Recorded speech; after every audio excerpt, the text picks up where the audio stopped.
मैं जी रिकॉर्डिंग शुरू कर दी है।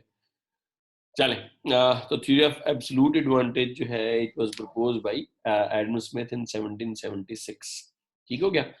अच्छा, अब obvious सी बात है कि absolute advantage is an extreme situation, जब दो नेशंस हैं और एक नेशन को एक चीज में एब्सोल्यूट एडवांटेज हासिल है और दूसरी नेशन को दूसरी चीज में एब्सोल्यूट एडवांटेज हासिल है। तो दोनों नेशंस क्या करेंगी, दोनों नेशंस उस चीज को प्रोड्यूस करेंगी जिस चीज में उन्हें एब्सोल्यूट एडवांटेज हासिल है, और अल्टीमेटली दोनों नेशंस प्रॉस्पर करेंगी। ठीक है। अच्छा, लेकिन ये ना एक्चुअल में it can't happen in the world. मतलब there could be a situation जब एक जो कंट्री है उसको किसी भी चीज में एब्सोल्यूट एडवांटेज हासिल नहीं है। There could be two countries like Pakistan and India, और पाकिस्तान और इंडिया में इंडिया को ही सपोज हम कहते हैं कि राइस प्रोड्यूस करने में एब्सोल्यूट एडवांटेज हासिल है, और इंडिया को ही सपोज हम कहते हैं कि गंदम या वीट को प्रोड्यूस करने में एब्सोल्यूट एडवांटेज हासिल है। तो उस सूरत में ये जो थ्योरी है ये थ्योरी फेल हो जाती है। तो डेविड रिकार्डो ने in his book principles of political economy 1817 में इसने बुक लिखी है। इसमें इसने ना theory of comparative advantage present की। इसके मुताबिक इवन इफ के एक नेशन जो है उसके पास किसी भी चीज को प्रोड्यूस करने का एब्सोल्यूट एडवांटेज नहीं है, still international trade is beneficial for both of the economies. ठीक है।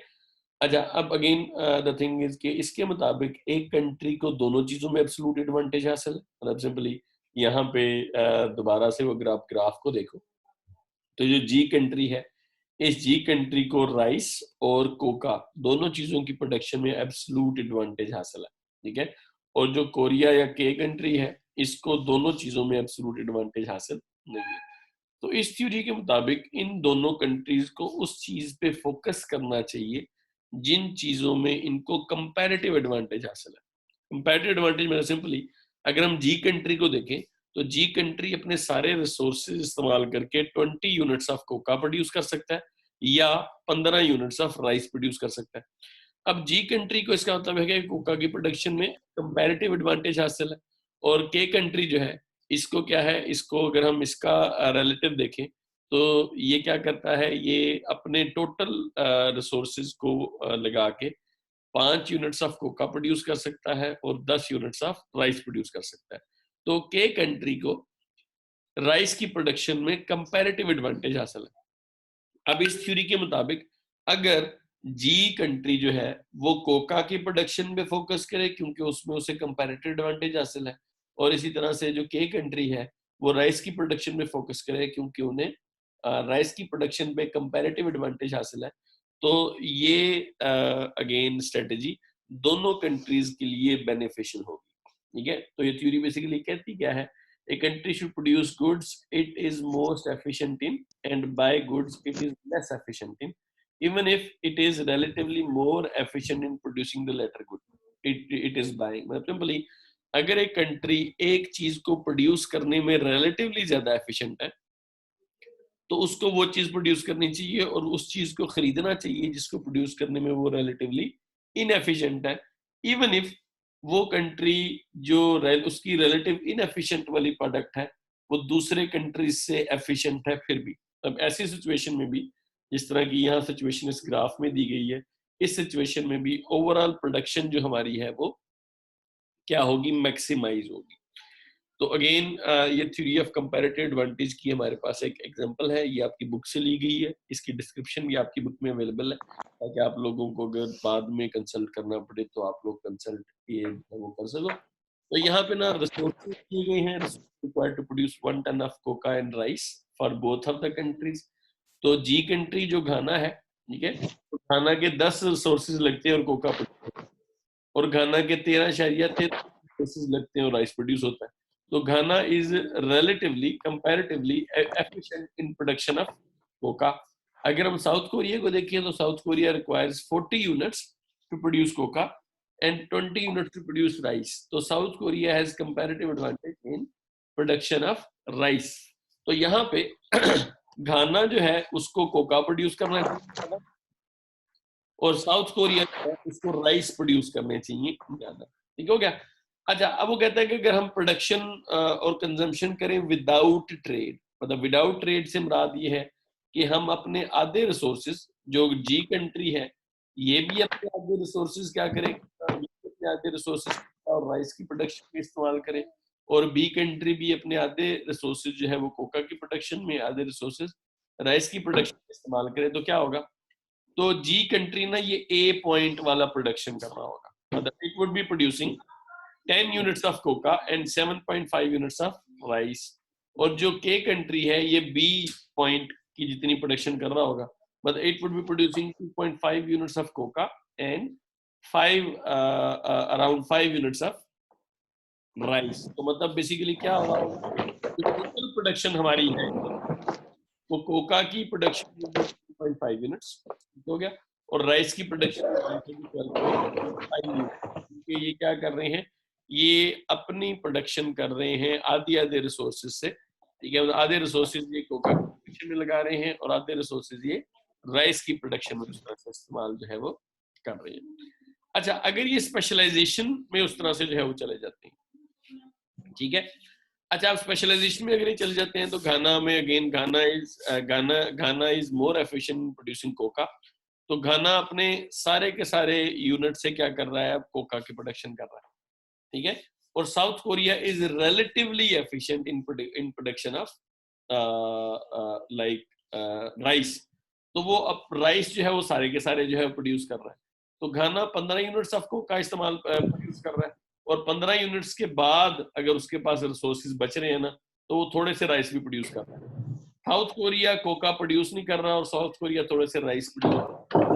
अल्टीमेटली अगर हम टोटल प्रोडक्शन यहाँ पे भी देखें तो टोटल प्रोडक्शन यहाँ पे कोका की भी ज्यादा है और राइस की भी ज्यादा है टोटल प्रोडक्शन। तो जनरली अगर हम कंपैरेटिव एडवांटेज को भी उस तरह से जो है देखें, तो अगर हम एक कंपैरेटिव एडवांटेज सिचुएशन में भी जाते हैं जिसमें एक नेशन जो है उसका कंपैरेटिव एडवांटेज है एक चीज प्रोड्यूस करने में, और दूसरी नेशन जो है उसका कंपैरेटिव एडवांटेज है दूसरी चीज को प्रोड्यूस करने में, तो ultimately in this scenario also हमारी जो टोटल प्रोडक्शन है वर्ल्ड की वो ज्यादा होगी, और ऑब्वियस सी बात है कि इंटरनेशनल ट्रेड जो है वो फ्लरिश करेगी। ठीक हो गया पुत्र?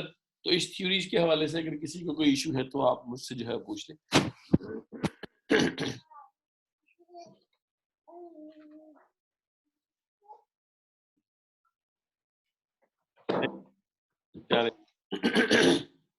अच्छा पुत्र, अभी जो दो थ्योरीज हमने पढ़ी है ना, इन थ्योरीज की कुछ ना एजम्पशंस है, मतलब सिंपली एजम्पशन इज एनीथिंग जिसकी बेसिस पे ना वो थ्योरी वर्क करती है, मतलब जब हम रियल लाइफ से कुछ चीजें हदफ कर देना, लिमिटेशंस लगा दे, तो उनको एजम्पशंस बोल देते हैं। ठीक हो गया? अच्छा, अब इस तीन चीज की एजम्पशन में पहली एजम्पशन ये है कि it assumes a simple world only two countries and two goods, मतलब सिंपली ये थ्योरी जो है ये क्या कहती हैं कि देखें there are only two countries in the world and they are producing only two goods, ठीक है। तो ऑब्वियस सी बात है कि जब हम ना चीजें अंडरस्टैंड करने की कोशिश करते हैं तो we need to make simplifications, तो ये उस सिंप्लीफिकेशन के कॉन्टेक्स्ट के उन्होंने क्या किया, उन्होंने सिंप्लीफाई किया हुआ है कि दो कंट्रीज हैं और दो ही वो गुड्स प्रोड्यूस कर रहे हैं, तो ultimately it is a very simple world जहाँ पे ये थ्योरीज उस तरह से वर्क जो है वो कर रही हैं। तो ऑब्वियस सी बात है कि these theories can't be applied, या इन थ्योरीज को अगर हम जनरल सिचुएशन जिसमें बहुत सारे कंट्रीज और बहुत सारी चीजें वो प्रोड्यूस कर रहे हैं वहां पे जब अप्लाई करेंगे तो काफी हमें मुश्किल का सामना करना पड़ेगा। दूसरी इसकी असम्पशन ये है कि ट्रांसपोर्टेशन कॉस्ट कोई, अब वैसी बात है कि जब मैं चीजें प्रोड्यूस करूंगा तो वो चीजें अगर मैंने एक्सेस प्रोडक्शन कर ली है तो मैं दूसरे कंट्री को भेजूंगा, जब मैं दूसरे कंट्री को भेजूंगा तो ट्रांसपोर्टेशन कॉस्ट भी आएगी। तो इस थ्योरी में देखो कि हमने ना टोटल प्रोडक्शन की तो बात की, हमने टोटल प्रोडक्शन की तो बात कर ली कि टोटल प्रोडक्शन जो है वो दोनों सूरतों में हमारी टोटल प्रोडक्शन जो है वो कंपैरेटिव एडवांटेज के कॉन्टेक्स्ट में भी ज्यादा है और भी ज्यादा है, लेकिन हमने ना ट्रांसपोर्टेशन कॉस्ट की बात नहीं की, मतलब there is also transportation cost involve in international trade situation. तो सपोज मैं अगर सिर्फ अपनी ही चीजें प्रोड्यूस करता हूँ तो 10 रुपए मेरी प्रोड्यूस होती है, अच्छा, अब मैं 12 रुपए की चीजें प्रोड्यूस करता हूँ और उसमें से मैं 4 रुपए जो है कि चीजें बाहर भेज देता हूँ, या 4 रुपए मुझे ट्रांसपोर्टेशन कॉस्ट आती है, तो मुझे तो फिर वो 8 रुपए की चीजें उस तरह से जो है वो बचेगी। तो ये थ्योरी जो है ये ट्रांसपोर्टेशन कॉस्ट को कंसीडर एज सच नहीं करती। अच्छा, दूसरा, इस थ्योरी में अगेन हमने अज्यूम ये किया है कि दो चीजें प्रोड्यूस हो रही हैं जिनकी प्राइसेस, जिनकी फैक्टर ऑफ प्रोडक्शन की रिक्वायरमेंट जो है वो सेम है। तो ये थ्योरी अज्यूम नहीं करती no differences in prices of factor of production and no exchange rate differences. मतलब ये थ्योरी फैक्टर ऑफ प्रोडक्शन की प्राइसेस में भी डिफरेंसेस को वो नहीं करती। हो सकता है एक कंट्री में फैक्टर ऑफ प्रोडक्शन जो है उसकी कॉस्ट ज्यादा हो और दूसरे कंट्री में फैक्टर ऑफ प्रोडक्शन की कॉस्ट कम हो। ठीक है, इसी तरह से ये थ्योरी जो है ये एक्सचेंज रेट डिफरेंसेस को भी उस तरह से अकाउंट फॉर नहीं करती। एक कंट्री का हो सकता है कि एक्सचेंज रेट ज्यादा हो, दूसरे कंट्री का एक्सचेंज रेट जो है वो कम हो। तो ऑब्वियस सी बात है कि ये थ्योरी बहुत ज्यादा, ये दो थ्योरीज बहुत ज्यादा हमें simplified version of international trade उस तरह से जो है वो देती है। ठीक हो गया। अच्छा, इसी तरह से ये थ्योरी अज्यूम करती है कि हमारा जो फ्री मूवमेंट है from factor of production from one product to other, मतलब ये थ्योरी अज्यूम करती है कि हमारे पास अगर 10 फैक्टर ऑफ प्रोडक्शन है तो उन 10 को हम अपनी मर्जी से ना किसी भी प्रोडक्ट की प्रोडक्शन के लिए इस्तेमाल कर सकते हैं, जो कि एज सच उस तरह से सही नहीं है। ठीक है, कुछ फैक्टर ऑफ प्रोडक्शन कुछ जगह पे अप्लाई हो सकते हैं और कुछ जगह पे उस तरह से वो अप्लाई जो है वो नहीं हो सकते। लाइक सपोज अगर हमारे पास काफी ज्यादा सारी लैंड है, ठीक है, तो लैंड पे हम एग्रीकल्चरल एक्टिविटीज उस तरह से परफॉर्म तो कर सकते हैं। ठीक है, लेकिन land has limited use in the like services sector. ठीक है, तो सर्विसेज सेक्टर में सपोज मैं कहता हूँ मैंने सॉफ्टवेयर इंडस्ट्री जो है वो मैंने उस तरह से बिल्ड करनी है। अब सॉफ्टवेयर इंडस्ट्री में लैंड मेरे किसी काम की नहीं, तो सॉफ्टवेयर में लैंड बना सकता हूँ definitely. You require the office, लेकिन आपको एक छोटी सी स्पेस चाहिए। तो अगेन द थिंग इज कि हम अपने फैक्टर ऑफ प्रोडक्शन को एक्सचेंज नहीं कर सकते परफेक्टली, कि अगर मैंने सपोज मैंने सब्जी उगानी है तो मेरे पास लैंड है, मैंने सॉफ्टवेयर बनाने हैं तो फिर मेरे पास लैंड है, मैंने अगर सब्जी उगानी है तो मेरे लिए लैंड चाहिए, मैंने अगर सॉफ्टवेयर बनानी है तो मुझे ह्यूमन कैपिटल लेबर चाहिए। ठीक हो गया। तो हम ये एक्सचेंज नहीं कर सकते। हो सकता है तो क्या करी जा रहे हो? ओहो।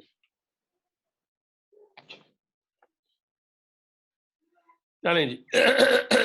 तो एक कंट्री में हो सकता है कि हमारे पास लैंड ज्यादा हो, वहां पे हम एग्रीकल्चर अच्छा उगा सकते हो। दूसरे कंट्री में हो सकता है कि हमारे पास जो है वो लेबर ज्यादा हो। ठीक है, तो वहां पे लेबर हमारी अच्छी उस तरह से जो है वो लेबर रिलेटेड एक्टिविटीज या सॉफ्टवेयर हम अच्छे उस तरह से जो है बना सकते हो। तो ये जो फैक्टर ऑफ प्रोडक्शन है ये कंप्लीटली सब्स्टिट्यूटेबल नहीं है। तो ये थ्योरी इस चीज को कंसीडर नहीं करती। फिर एक्सचेंज डिफरेंसेस को भी ये थ्योरी उस तरह से कंसीडर नहीं करती। दो कंट्रीज हैं, दोनों की डिफरेंट करेंसीज हैं, तो दोनों के एक्सचेंज रेट डिफरेंट है, उनकी फ्लक्चुएशंस डिफरेंट है। तो उस थ्योरी में एक ये भी छोटा सा इशू है। ठीक है। अच्छा, ये थ्योरी अज्यूम करती है कि there is free movement of factor of production from one product to other. इसको हमने अभी उस तरह से डिस्कस कर लिया है प्राइसेस के साथ ही, कि फैक्टर ऑफ प्रोडक्शन एक प्रोडक्ट से दूसरी प्रोडक्ट में उस तरह से फ्रीली ट्रांसफर नहीं हो सकते। अच्छा, फिर ये थ्योरी जो है ना एक constant return to scale assume करती है। मतलब ये कहती है कि आप एक फैक्टर लगाएंगे तो एक प्रोडक्ट आप बना लेंगे, दो फैक्टर लगाएंगे दो प्रोडक्ट बना लेंगे, तीन फैक्टर लगाएंगे तीन प्रोडक्ट बना लेंगे, लेकिन एक्चुअल में इस तरह से नहीं होता। समटाइम्स जब आप ज्यादा प्रोडक्शन करते हैं तो आपकी इकोनॉमीज ऑफ स्केल भी उस तरह से आपके पास जो है वो आप अचीव कर लेते हैं। तो इकोनॉमीज ऑफ स्केल को इग्नोर करती है। समटाइम्स आप जैसे जैसे ज्यादा फैक्टर ज्यादा प्रोडक्ट्स बनाते जाते हो तो आपका रिटर्न एक्चुअल में डिक्रीज कर रहा होता है। ठीक है, तो वो है मतलब हमारे इकोनॉमिक्स में तीन चीजें हैं, एक इंक्रीजिंग रिटर्न टू स्केल है, एक डिक्रीजिंग रिटर्न टू स्केल है, कांस्टेंट रिटर्न टू स्केल है। तो ये थ्योरी सिर्फ कांस्टेंट रिटर्न टू स्केल को अज्यूम करती है, which is not true in actual world. आप जब ज्यादा चीजें प्रोड्यूस कर रहे होते हो तो डेफिनेटली आपकी जो है वो इकोनॉमीज ऑफ स्केल आप उस तरह से अचीव कर रहे होते हो। समटाइम्स ज्यादा प्रोडक्शन जो है वो इनएफिशिएंट भी आपके लिए उस तरह से जो है वो हो जाती है। ठीक है, तो अगेन इस थ्योरी में एक ये भी इशू है। Next is fix stock of factor of production. Sir constant return scale कितना कर देंगे? उधर constant return to scale simply ये है, मैं कहता हूँ कि मेरे पास ना एक बंदा है। अब मेरे पास जब एक बंदा है तो वो एक बंदा लगा हुआ है, तो वो एक बंदा जो है ना वो एक सपोज टमाटर प्रोड्यूस करता है। अगर मैंने दूसरा टमाटर लाना है ना तो मुझे 2 बंदे चाहिए, तीसरे टमाटर के लिए मुझे 3 बंदे। ये कांस्टेंट रिटर्न टू स्केल है। सर लॉ कंप्लीटली अंडरस्टैंडेबल है, लेकिन ये इसमें कैसे? देखिए यहाँ पे हमने जो यहाँ पे जो आपकी लीनियर लाइन है ना, ये लीनियर लाइन इस चीज की डिपिक्शन है कि मैं एक एडिशनल यूनिट लगाता हूँ और मुझे उतनी ही एडिशनल प्रोडक्शन मिल जाती है। ठीक है, मतलब यहाँ पे देखो जिस तरह से एक कोका है, तो यहाँ पे हमने लिखा हुआ है कि घाना को 10 यूनिट चाहिए of factor of production to produce 1 ton of coca. ठीक है, अच्छा अगर मैं 10 लगाऊंगा मैं 1 टन कोका प्रोड्यूस कर रहा हूँ, अगर मैं 20 लगाऊंगा तो मैं 2 टन प्रोड्यूस कर रहा हूँ, अगर मैं 30 लगाऊंगा तो मैं 3 टन प्रोड्यूस कर रहा हूँ। तो ये जो दोनों थ्योरीज हमने डिस्कस की हैं, इनके ग्राफ्स आप देखो ये लीनियर लाइंस हैं। ठीक है, मतलब इसमें आप देखोगे कि ना जैसे जैसे एक चीज चेंज हो रही है वैसे वैसे ही दूसरी चीज चेंज हो रही है। मतलब आप एक फिक्स रिसोर्सेज लगा के एक फिक्स आउटपुट ले रहे हो, अगर आपने एडिशनल आउटपुट लेना है तो आप क्या करेंगे, उतने ही फिक्स और रिसोर्सेज लगाओगे और उतना ही आउटपुट आ जाएगा आपके पास। तो ये थ्योरीज सिंप्लीफाइड है, मतलब ये अज्यूम क्या कर रही हैं, ये दोनों थ्योरीज अज्यूम कर रही हैं कांस्टेंट रिटर्न टू स्केल, कि मैं फैक्टर ऑफ प्रोडक्शन लगाता जाऊंगा तो मुझे जितने मैं फैक्टर ऑफ प्रोडक्शन लगाऊंगा उसी तनासुब से मुझे जो है वो प्रोडक्शन मेरी जो है वो मिलती चली जाएगी। अप्लाई हो रहा है मतलब सर इसमें तो ऐसे होता है ना कांस्टेंट रिटर्न में कि फिक्स्ड जो आपका है फिक्स्ड वेरिएबल वो उतना ही रहता है, सॉरी फिक्स्ड जो फैक्टर ऑफ प्रोडक्शन है वो उतना ही रहता है, आप वेरिएबल के यूनिट्स बढ़ाते जाते हो उसके ऊपर। नहीं फॉर वो तो एग्जांपल लैंड उतनी तो लेबर को बढ़ा रहे हैं। नहीं वो देखो आप ना इसको मतलब अगेन आप इसको डिफरेंट फैक्टर ऑफ प्रोडक्शन के साथ कंफ्यूज कर रहे हो। मतलब सिंपली यही है कि मैंने ना एक यूनिट लगाया, यहाँ पे ना ये यूनिट्स है ठीक है, और ये मेरा आउटपुट है। ठीक है, अब मैंने एक यूनिट लगाया, अच्छा जब मैंने एक यूनिट लगाया ना तो मुझे 10 का आउटपुट मिल गया। ठीक है, ये मेरा मार्जिनल आउटपुट है। ठीक है, ये मेरा टोटल आउटपुट कह लो, और ये मेरे टोटल यूनिट्स कह लो। ठीक है, ये मेरे आ गए आपके मार्जिनल यूनिट्स। ठीक हो गया। अच्छा अब मैं एक यूनिट लगाया, अब एक यूनिट लगाने से ना मेरा क्या हुआ, मार्जिनल आउटपुट में ना 10 का इजाफा हुआ, टोटल आउटपुट 10 हो गया, और एक यूनिट अभी मैंने लगाया। अच्छा मैंने एक और यूनिट लगाया, अब ये जो है ना 12 हमारा आउटपुट हुआ, तो टोटल आउटपुट मेरा 22 हो गया, और मैंने 2 यूनिट लगाए। मैंने एक और यूनिट लगाया, अब यहाँ पे ना मेरा आउटपुट 14 आया, और लाइक यहाँ पे मेरा आउटपुट हो गया 36, और ये 3 हो गया। ये ना इंक्रीजिंग रिटर्न है, मतलब यूनिट्स आर जी the sir. Same, output is increasing. Constant return to scale क्या होता है कि एक यूनिट लगाया ये 10 आ गए, दूसरा यूनिट आया ये फिर 10 आ गए, तीसरा यूनिट आया ये फिर 10 आ गए। ठीक है मतलब मेरा जो कांस्टेंट वाला है ठीक है, उसमें क्या है, उसमें अगेन द थिंग इज कि टोटल आउटपुट यहाँ पे 10 हो गया, यहाँ पे 20 हो गया, यहाँ पे 30 हो गया। ठीक है, यहाँ पे अगेन द थिंग इज के 1 2 3 मेरे यूनिट्स जो है वो आए। ये मेरा कांस्टेंट रिटर्न टू स्केल वाला है। ठीक है, तो देखो इसमें भी मेरे फैक्टर ऑफ प्रोडक्शन जो है वो इंक्रीज कर रही है, यूनिट्स में लगा रहा हूँ नए, लेकिन मेरा रिटर्न हर एडिशनल यूनिट के मुकाबले में एडिशनल रिटर्न जो है दैट इज सेम, ये कांस्टेंट रिटर्न टू स्केल है। ठीक है, इसी तरह से मेरा डिक्लाइनिंग रिटर्न टू स्केल भी हो सकता है, लाइक यहाँ पे 10 आ गया, यहाँ पे 8 आ गया, यहाँ पे 6 आ गया, तो ये मेरा डिक्लाइनिंग रिटर्न टू स्केल उस तरह से जो है वो आपका है। टोटल 10 18 एंड 24 हो गया। ठीक हो गया, तो ये डिक्लाइनिंग मेरा है तीसरे वाला। तो ये जो थ्योरीज है ना ये अज्यूम कर रही है कांस्टेंट रिटर्न टू स्केल। मैं ये सिंपली ये कहती हैं कि आप अगर एक यूनिट लगाएंगे तो आपको एक आउटपुट मिल जाएगा, आपको एडिशनल उतना ही आउटपुट चाहिए तो आप एक यूनिट और लगा लें। इसमें ये नहीं हो रहा कि मैं एक एडिशनल यूनिट लगा रहा हूँ, इसमें वो चीज नहीं है कि 2 + 2 = 5, अब ये इंक्रीज नहीं हो रही कुछ। तो ये थ्योरीज बड़ी सिंप्लीफाइड कॉन्टेक्स्ट को डील करती हैं। बेसिकली ना हमने पिछली क्लास में बैकग्राउंड को थोड़ा सा डिस्कस किया था कि ये जो हमारी थ्योरीज है ना, ये जो 2 थ्योरीज हैं, ये मोस्ट ऑफ द केसेस में इंडस्ट्रियलाइजेशन या इंडस्ट्रियल रेवोल्यूशन की एरा की थ्योरीज है। इंडस्ट्रियल रेवोल्यूशन में जो प्रोडक्शन थी ना, दैट वाज स्टैंडर्डाइज्ड। एक चीज, प्रोसेसेस थे, एक बंदा 10 यूनिट प्रोड्यूस करता है दिन में, 2 बंदे मिलके 20 यूनिट प्रोड्यूस करेंगे दिन में, 3 बंदे मिलके जो है वो 30 यूनिट प्रोड्यूस करेंगे दिन में। तो इंडस्ट्रियलाइजेशन में क्योंकि स्टैंडर्डाइजेशन थी, तो वहां पे एवरीथिंग वाज साइंटिफिक। मतलब वो ना क्या करते थे, वो कहते थे कि पर लेबर ऑफ आउटपुट ना इतनी चीजें प्रोड्यूस जो है वो हो। तो ये थ्योरीज उस कॉन्टेक्स्ट की या उस दौर की है, और उस दौर में प्रोडक्ट्स भी कम थी, ठीक है, और सर्विसेज भी कम थी, ठीक है, ना ज्यादा ट्रेड होती थी, ना ज्यादा प्रोडक्ट्स मैन्युफैक्चर होती थी। मोस्ट ऑफ द केसेस में उस जमाने में या एग्रीकल्चर था या स्टैंडर्डाइज्ड नेचर की इंडस्ट्रियल प्रोडक्ट्स थी। अब आपको पता है कि लाइक लैंड में, एग्रीकल्चरल सेक्टर में आपकी 1 एकड़ जमीन है, तो आप सपोज मैं कहता हूं कि 20 मन गंदम उगा लेंगे। आपने अगर 40 मन गंदम उगानी है तो यू नीड 2 एकड़ ऑफ लैंड। अच्छा, अब द थिंग इज के ये जो चीज है ना, यहाँ पे इस चीज को इग्नोर करती है कि अगर आपके पास 2 एकड़ ऑफ लैंड है ना, तो आप, इसका मतलब है कि आप मशीनरी को अफोर्ड कर सकते हो, ठीक है। तो जब आप मशीनरी को अफोर्ड कर सकते हो, तो देयर इज ए पॉसिबिलिटी कि आप ना साइंटिफिकली प्रोड्यूस करके वो 20 मन से ज्यादा कमा लो।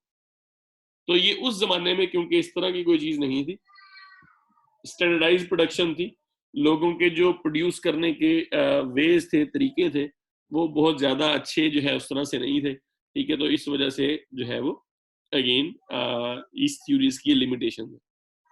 बेवकूफो, क्या तुमने लाइनें मारनी शुरू कर दी है? Disable attendee annotation. चले जी, हम अब मारते रहो लाइनें। चले, ओके हो गया पुत्र, आगे समझ? समझ आ गई। चले, थैंक यू सर, समझ आ गई। नेक्स्ट पुत्र इज के fix stock of factor of production है with no efficiency differences from free trade.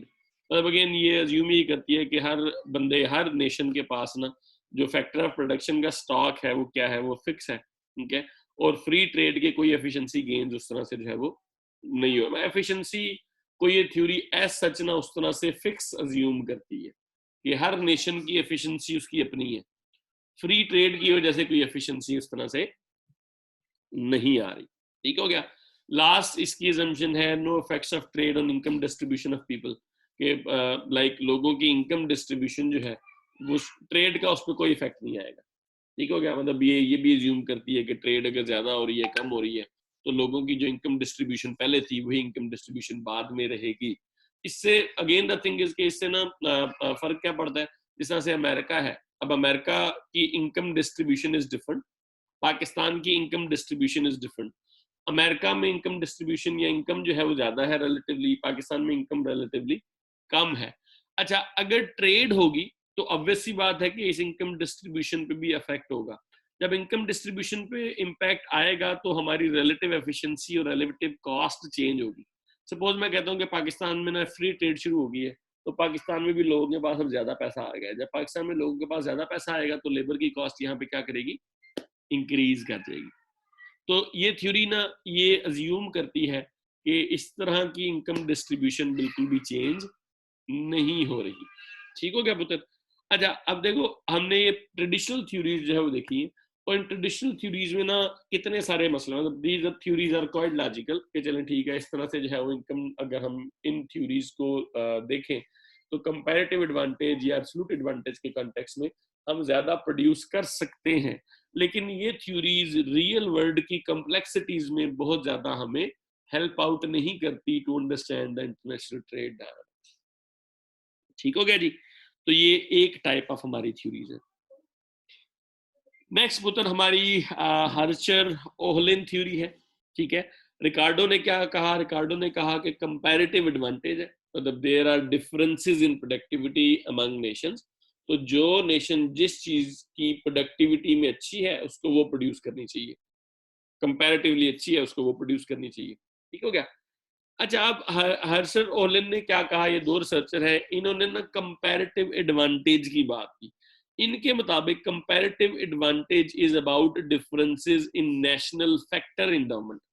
मतलब बाय डिफॉल्ट आपके पास ना कुछ चीजें हैं, बाय डिफॉल्ट आपकी नेशन के पास कुछ फैक्टर ऑफ प्रोडक्शन है जो कि बाकी नेशन से अच्छे हैं। मैं कहता हूँ कि सपोज हमारे पास ना ऑयल है, या हमारे पास जमीन है, लैंड है which is rich for agriculture, ठीक है, या फिर अगेन कहते हैं कि हमारे पास ना लोग हैं जो कि बहुत ज्यादा मेहनती हैं, या हमारे पास लोग हैं जिनका फिजिकल या मेंटल स्ट्रक्चर बहुत अच्छा है, ठीक है, वो बहुत अच्छा काम जो है वो कर सकते हैं। तो रिकार्डो के मुताबिक जो कंपैरेटिव एडवांटेज है, it is about differences in productivity. Ricardo के मुताबिक resources are the same, factor endowments are the same, उनकी प्रोडक्टिविटी मुख्तलिफ है, और प्रोडक्टिविटी मुख्तलिफ किसी भी वजह से हो सकती है। हर्षर ओहलन के मुताबिक जो कंपैरेटिव एडवांटेज है, it is due to the factor endowment. मतलब इसने सबसे पहले ना इस चीज को इंट्रोड्यूस कराया कि factor of production could be different. Ricardo के मुताबिक फैक्टर ऑफ प्रोडक्शन डिफरेंट नहीं थे, हर्षर ओहलन के मुताबिक डिफरेंट नेशंस के फैक्टर ऑफ प्रोडक्शन डिफरेंट है, जिसमें कुछ नेशंस के पास एक फैक्टर ऑफ प्रोडक्शन अच्छा है और दूसरी नेशंस के पास जो है दूसरा फैक्टर ऑफ प्रोडक्शन अच्छा है।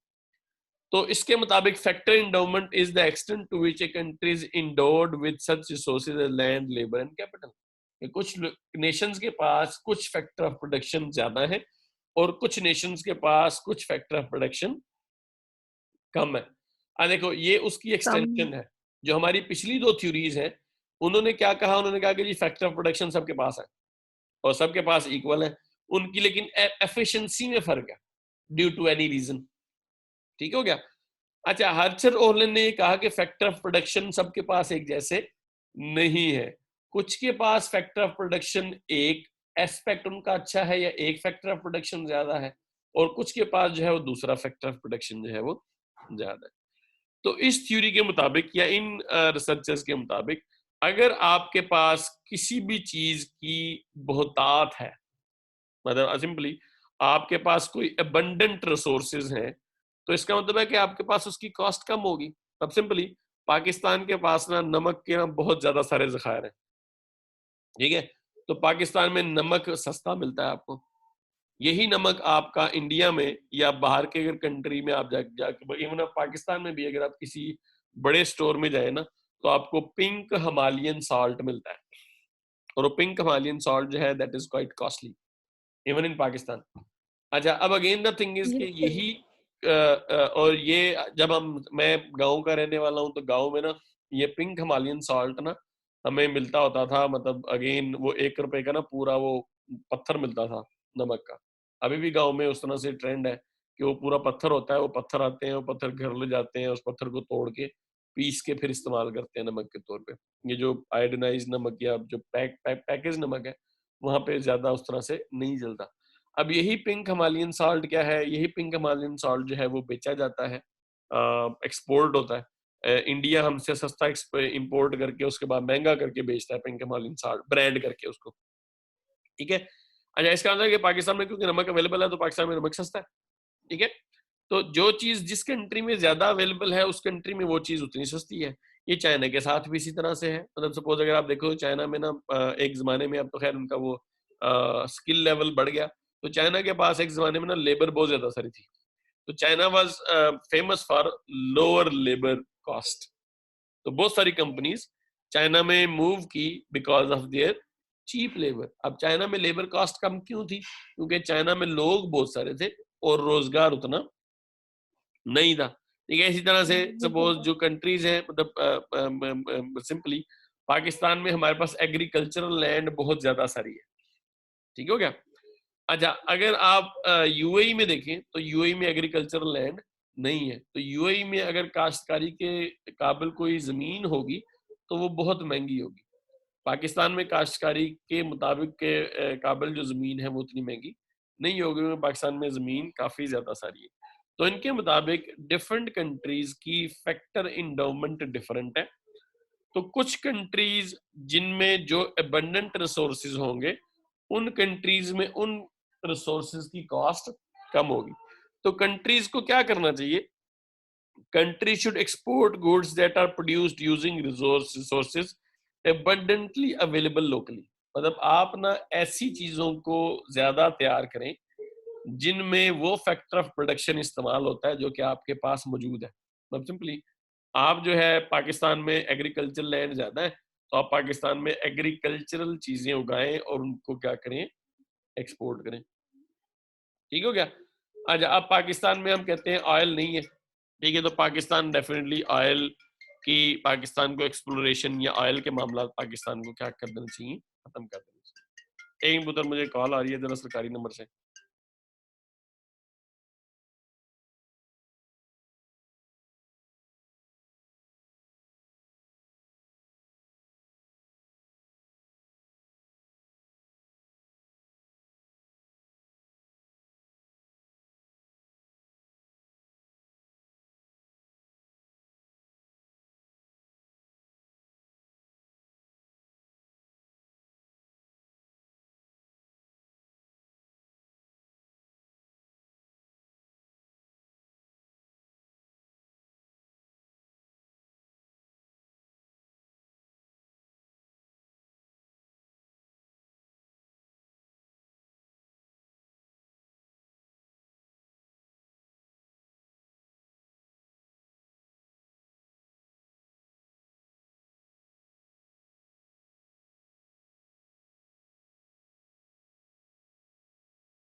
हाँ जी, सॉरी पुत्र, जरा कॉलेज से कॉल थी। अच्छा जी, तो अगेन कंट्रीज को फिर क्या करना चाहिए? Country should export goods that are produce using resources abundantly available locally। ना आपके पास जो लोकल अवेलेबल हैं रिसोर्सेज, ठीक है, उनको आप इस्तेमाल करते हुए चीजें प्रोड्यूस करें, उनको एक्सपोर्ट करें। और जो आपके पास abundantly अवेलेबल रिसोर्सेज नहीं है, आपको उनको लाइक इंपोर्ट फिर उस तरह से जो है वो करना चाहिए। तो ये थ्योरी जो है ये एक्नॉलेज करती है कि डिफरेंट कंट्रीज में फैक्टर ऑफ प्रोडक्शन जो है वो डिफरेंट नेचर के हो सकते हैं। ठीक हो गया? अच्छा, इसके बाद ये हमारी ना सर जो आपने असाइनमेंट फर्स्ट दी थी, हम्म सर जो आपने फर्स्ट असाइनमेंट दी थी, उसमें मैंने ये जो 2 पॉइंट है इस थ्योरी के, यही वाले एक्सप्लेन हुए थे, मतलब जो मैंने अपना पॉइंट ऑफ व्यू दिया था, तो वो इस थ्योरी के अंदर ही आ जाएंगे फिर। हाँ जी, मतलब देखो बेसिकली ना दीज आर द थ्योरीज। अब अगेन हमारे पास ना we have a wide area of theories, या कह लो कि हमारे पास ना काफी ज्यादा सारी थ्योरीज अवेलेबल हैं जो कि ना different patterns of international trade को एक्सप्लेन करती हैं। ठीक है, अब इसमें भी अगेन द थिंग इज कि आप इसमें भी देखोगे ना, तो इसमें भी there would be certain issues. ठीक है, अब वो इश्यूज क्या हैं? इसमें भी अगेन ट्रांसपोर्टेशन कॉस्ट भी यहाँ पे अवेलेबल उस तरह से नहीं है। ट्रांसपोर्टेशन कॉस्ट के अलावा एक्सचेंज रेट को भी उस तरह से नहीं कैटर करती है थ्योरी। ठीक है, अब ये थ्योरी फिर अगेन द थिंग इज इसका कंपैरेटिव एडवांटेज जो है वो इसका मतलब है कि जिस नेशन के पास बस जो चीज है बस वही है, नेशन को नेक्स्ट कुछ भी नहीं करना चाहिए। ठीक है, तो अगेन द थिंग इज कि हर थ्योरी के ना फिर मामला आता है, हर थ्योरी एक स्पेसिफिक कॉन्टेक्स्ट से आती है। अब जिस बंदे ने जो चीज ऑब्जर्व की ना, उसने उसी पॉइंट ऑफ व्यू को उस तरह से क्या किया, हाईलाइट किया, एक्सप्लेन किया। ठीक हो गया? ये पुत्र हमारे पास ना ओके ट्रेडिशनल सर। थ्योरीज है। अब ट्रेडिशनल थ्योरीज के बाद ना हमारे पास कुछ थ्योरीज जो है ना, ये हमारे पास आफ्टर वर्ल्ड वॉर 2 उस तरह से इवॉल्व हुई। ठीक है, इसमें जो पहली थ्योरी है, this is product life cycle theory. ये रेमंड वर्नन ने मिड 1960s में डेवलप की। अब ये थ्योरी बेसिकली ना अमेरिकन इकोनॉमी पे या अमेरिका पे उस तरह से जो है वो डेवलप हुई हुई है। मतलब इस थ्योरी के मुताबिक आपका जो कंट्री होता है, कोई भी एक कंट्री, वो इनोवेट करता है। अब इसमें अमेरिका अमेरिका सपोज इनोवेट करता है। अमेरिका इनोवेट करने के बाद ना चीजें प्रोड्यूस करना शुरू करता है फॉर द लोकल मार्केट। अच्छा, अब देखो जिस तरह से ये ऊपर ना यूएसए का ग्राफ बना हुआ है। ठीक है, यूएसए का ग्राफ बना हुआ है, ये ग्रीन लाइन प्रोडक्शन को रिप्रेजेंट कर रही है, ये रेड लाइन क्या कर रही है, ये कंजम्पशन को रिप्रेजेंट कर रही है। तो इन द स्टार्ट ये 3 फेजेस हैं इसके। मतलब ये लाइफ साइकिल आपकी प्रोडक्ट लाइफ साइकिल थ्योरी है। इस लाइफ साइकिल के 3 फेजेस हैं। पहले फेज में चीज इनोवेट हुई और चीज की प्रोडक्शन स्टार्ट हो गई। अच्छा, चीज की स्टार्ट में प्रोडक्शन जब स्टार्ट हुई, ठीक है, तो इन्होंने स्टार्ट में लोकल मार्केट के लिए प्रोड्यूस किया। अब इस टाइम पे चीज की जो कॉस्ट है ना, वो ज्यादा है। चीज की कॉस्ट ज्यादा है क्योंकि ऑब्वियस सी बात है कि लोकल कंट्री में प्रोड्यूस हो रही है, जहां पे फैक्टर ऑफ प्रोडक्शन की कॉस्ट ज्यादा है। अच्छा, अब इन्होंने जब लोकल मार्केट से प्रोडक्शन ज्यादा हुई और कंजम्पशन लोकल मार्केट में कम थी, प्रोडक्शन ज्यादा थी, तो इन्होंने क्या किया, इन्होंने दूसरे फेज में इसको एक्सपोर्ट करना शुरू कर दिया टू अदर डेवलप्ड मार्केट्स। मतलब लोकली पहले वो इनोवेट हुई, लोकल मार्केट के लिए प्रोड्यूस हुई, फिर वो दूसरे डेवलप्ड कंट्रीज को भी एक्सपोर्ट होना शुरू होगी, और दूसरे डेवलप्ड कंट्रीज में एक्सपोर्ट हुई फॉर द पीपल जिनकी इनकम हाई है, क्योंकि इस चीज की कॉस्ट ज्यादा है। ठीक हो गया? अच्छा, अब अगेन दूसरे कंट्रीज में या दूसरे डेवलप्ड कंट्रीज में ये प्रोडक्ट उस तरह से पहुंच गई, तो अब दूसरे कंट्रीज में भी इस चीज की प्रोडक्शन शुरू होगी। ठीक है, मतलब कंपटीशन आ गया। अच्छा, जब कंपटीशन आया, ठीक है, तो ऑब्वियस सी बात है कि अब क्या जरूरत पड़ी, अब कंट्रीज को कॉस्ट कम करने की जरूरत पड़ी, प्रोडक्शन कॉस्ट कम करने की जरूरत पड़ी ताकि वो कंपेटिटिव रह सके। तो क्या किया, तीसरे फेज में यूएस ने अपनी प्रोडक्शन जो है ना, वो डेवलपिंग कंट्रीज में क्या कर दी, शिफ्ट कर दी ताकि प्रोडक्शन कॉस्ट कम हो सके। तो अल्टीमेटली क्या हुआ, एंड पे यूएसए ने या जो डेवलप्ड कंट्रीज हैं उन्होंने डेवलपिंग कंट्रीज से वो चीजें इंपोर्ट करनी शुरू कर दी। तो ये फेज है। पहले फेज में क्या हुआ, यूएसए ने चीज को इनोवेट किया और लोकल मार्केट के लिए वो चीज बनाई, ठीक हो गया। अच्छा, जब प्रोडक्शन बढ़ी तो इस चीज की यूएसए से दूसरे कंट्रीज में, पर्टिकुलरली डेवलप्ड कंट्रीज में जिनकी इनकम हाई है, वहां पे चीज एक्सपोर्ट होनी शुरू होगी फ्रॉम यूएसए। तो दूसरे फेज में यूएसए ने लोकल डिमांड भी पूरी की और यूएसए से चीजें एक्सपोर्ट होनी शुरू होगी दूसरे डेवलप्ड कंट्रीज में। जब दूसरे डेवलप्ड कंट्रीज में उस चीज की, उस प्रोडक्ट की डिमांड बढ़ी तो उन कंट्रीज ने भी वो चीज प्रोड्यूस करनी शुरू कर दी। जब वो चीज प्रोड्यूस करनी शुरू हुई दूसरे कंट्रीज ने, तो उस सेगमेंट में कंपटीशन बढ़ा। कंपटीशन बढ़ने की वजह से यूएसए को उस चीज की कॉस्ट में कमी लानी पड़ी। यूएसए को या दूसरे कंट्रीज को भी उस चीज की प्रोडक्शन कॉस्ट में कमी लाने की जरूरत पेश आई। उन्होंने तीसरे फेज में क्या किया, अपनी प्रोडक्शन फैसिलिटीज जो लो इनकम कंट्रीज हैं, डेवलपिंग कंट्रीज, वहां पे क्या कर दी, शिफ्ट कर दी और अल्टीमेटली वहां से फिर चीजें इंपोर्ट करनी शुरू कर दी। ठीक है, तो ये चीज ना यहाँ पे डिपिक्टेड है कि यूएसए पहले प्रोड्यूस कर रहा है, फिर एक्सपोर्ट कर रहा है, दूसरे फेज में उनकी एक्सपोर्ट्स बढ़ रही हैं और तीसरे फेज में क्या है, उनको इंपोर्ट करनी पड़ रही है वो चीज। अदर एडवांस कंट्री क्या कर रही हैं, शुरू में इंपोर्ट कर रहे हैं और बाद में जब उनके लोकल प्रोडक्शन शुरू हो गई है तो उन्होंने भी क्या शुरू कर दी है, एक्सपोर्ट शुरू कर दी है। इसी तरह से जो डेवलपिंग कंट्रीज में, वो स्टार्ट में प्रोड्यूस नहीं कर रहे, उनकी सिर्फ कंजम्पशन है जो कि थोड़ी सी है, ठीक है। शुरू में ये इंपोर्ट कर रहे हैं, ठीक है, और यहाँ पे उन्होंने प्रोडक्शन शुरू की है तो एंड पे वो क्या करना शुरू कर दिया, उन्होंने एक्सपोर्ट शुरू कर दी है टू द डेवलप्ड इकोनॉमीज। तो ये जो प्रोडक्ट लाइफ साइकिल थ्योरी है, ये इंटरनेशनल ट्रेड का एक स्पेसिफिक डायनेमिक जो है ना वो डिस्कस करती है, जो कि 1960s के बाद इवॉल्व हुआ, ठीक है। जिसके बाद सारी की सारी प्रोडक्शन जॉब्स जो है वो चाइना में चलेगी, ठीक है। प्रोडक्शन जॉब्स चाइना में चलेगी क्योंकि अगेन द थिंग इज कि हमारी जो प्रोडक्शन की जॉब्स है उनके मामला जो है वो मतलब वो चाइना में चलेगी क्योंकि कॉस्ट कम करनी थी। तो ये पैटर्न ऑफ इंटरनेशनल ट्रेड है। एक मिनट पुत्र, मैं कॉल ले लूं। कम करनी थी।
अच्छा, तो वो तो बेसिकली ये ट्रेड पैटर्न्स या प्रोडक्ट लाइफ साइकिल थ्योरी जो है ना, it again is related with the trade pattern in the US primarily. जिसमें यूएस पहले इनोवेट करता है, फिर यूएस एक्सपोर्ट करता है, फिर प्रोडक्शन फैसिलिटी को दूसरे कंट्रीज में जो लो कॉस्ट कंट्री है वहाँ पे शिफ्ट करता है, और अल्टीमेटली चीज़ें इंपोर्ट करना शुरू कर देता है। ठीक है, तो इस थ्योरी की ये स्ट्रेंथ है कि it explain trade pattern successfully.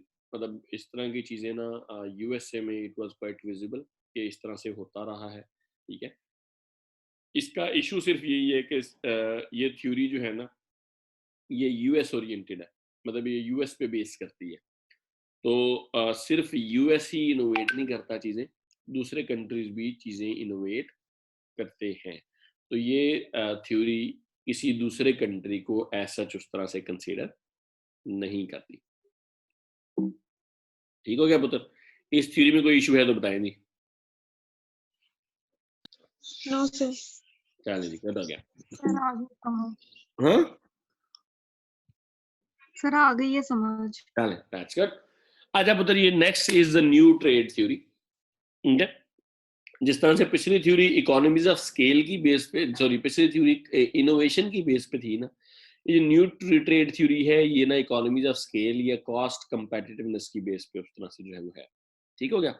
अच्छा, ये बेसिकली पाल क्रुगमैन, मतलब इस थ्योरी की बेस पे ना नोबेल प्राइज भी उस तरह से मिला हुआ है पाल सी क्रुगमैन को। ठीक है, अच्छा अब ये थ्योरी क्या है? ये थ्योरी जो है ये इकोनॉमीज ऑफ स्केल पे बेस करती है, और ये फर्स्ट मूवर एडवांटेज की बात करती है। मतलब इस थ्योरी के मुताबिक अगर आपका कंट्री अगर आपका कंट्री जो है वो किसी एक चीज की प्रोडक्शन में इकोनॉमीज ऑफ स्केल को अचीव कर ले, ठीक है, मतलब सिंपली आप कॉस्ट कंपेटिटिवनेस अचीव कर लें, और आपके पास फर्स्ट मूवर एडवांटेज भी हो, ठीक है, तो आपकी ना उस स्पेसिफिक सेगमेंट में ट्रेड डोमिनेंस एस्टेब्लिश हो जाती है।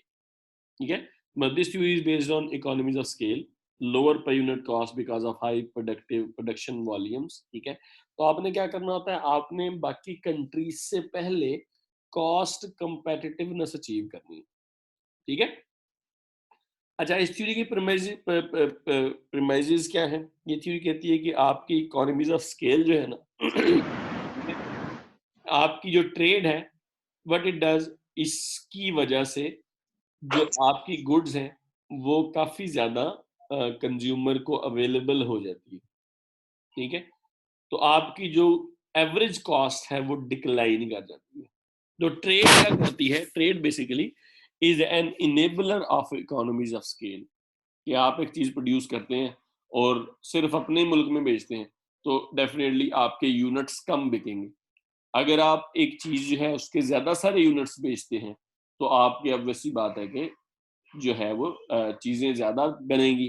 जब चीजें ज्यादा बनेंगी तो आपकी पर यूनिट कॉस्ट जो है वो कम हो जाएगी। ठीक हो गया?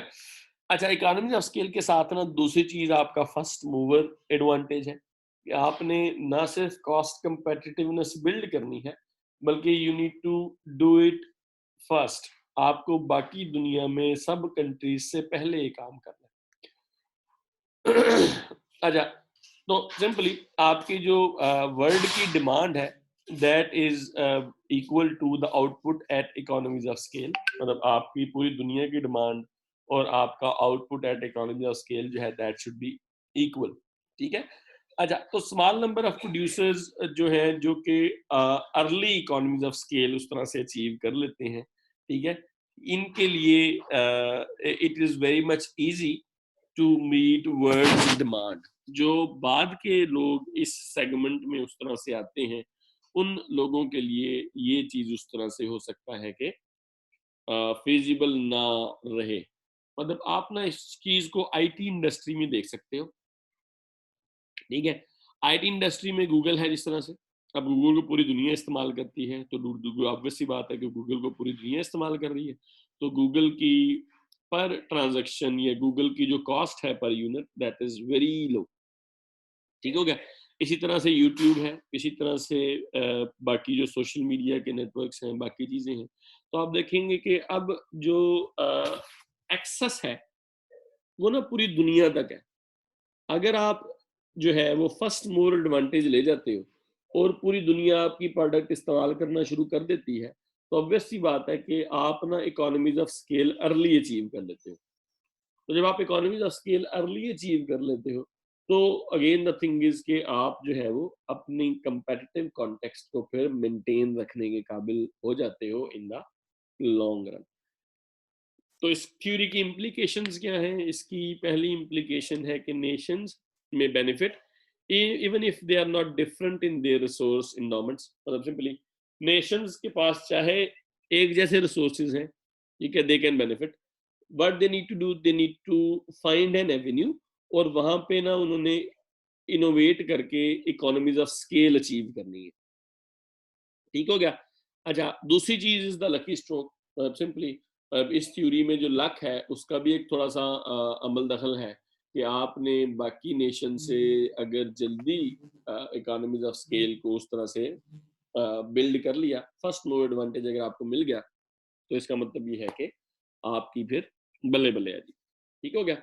And it is also consistent with modern trade patterns. आप रिसेंट के जो रीसेंट ट्रेड पैटर्न जितने भी आप देखोगे ना, वो इसी थ्योरी पे उस तरह से जो है वो बेस कर रहे हैं कि नाउ व्हाट इज इम्पोर्टेंट कि आप अपनी रीच बढ़ाएं। तो अगर आपकी रीच पूरी दुनिया तक है, ठीक है, तो आपकी इकोनॉमीज ऑफ स्केल आपने बिल्ड जो है वो कर ली है। अगर आपने इकोनॉमीज ऑफ स्केल बिल्ड कर ली है, तो आपके मामला जो है वो फिर अच्छे हैं, ठीक है।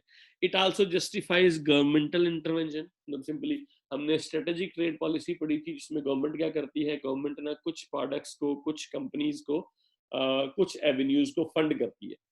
तो सिंपली गवर्नमेंट को फिर क्या करना है, गवर्नमेंट को ऐसे एवेन्यूज, ऐसी चीजें जो फर्स्ट मूवर एडवांटेज के थ्रू कॉस्ट कंपेटिटिवनेस को बिल्ड करने के काबिल हो, उनको गवर्नमेंट को सब्सिडी फिर देनी